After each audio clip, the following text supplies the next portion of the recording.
Well, it's 1 for the money, 2 for the show, 3 to get ready. Now go get on. I have a fabulous group of people that are trying to bring back that magical night, December 4th, '56. Eisenhower was president, and all's right with the world, and the world of rock and roll was having a new beginning.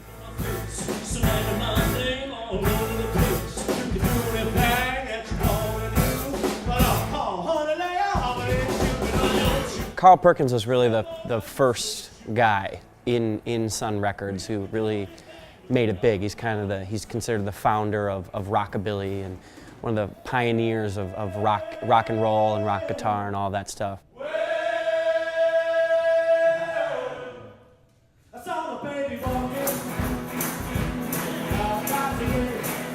And then along comes Elvis.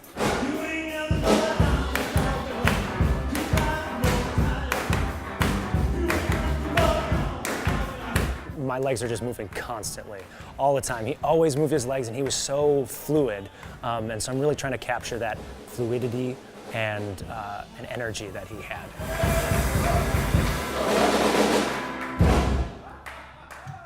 The thing that always stuck out to me about Johnny is just his presence in a room, and his presence he has on a record and with his voice.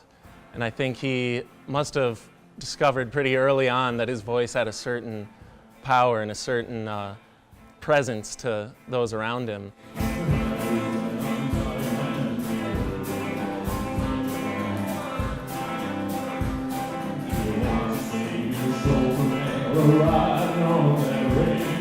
I know that certainly Jerry Lee Lewis was the newcomer and the rising star of the four, and the other three were sort of coming into their own and just becoming the big icons and the big, larger-than-life characters that we now know instantly.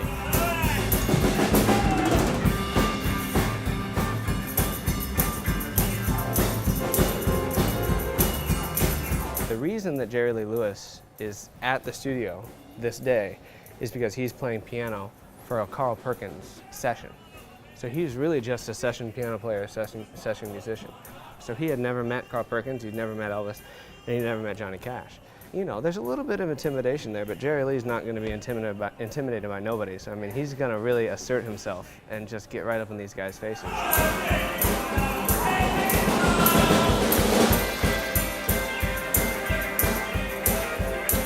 When a lot of people think of Elvis and think of Jerry Lee Lewis and Johnny Cash, they think of their performance personas and who they were when they're on stage. And it's very similar to who they were in real life, but here we get to see a kind of a more intimate setting, and they're not showing off and they're not being, in front of a crowd. They're having fun. They're just a bunch of guys playing music and having fun in the studio. So I really think that's what it's about.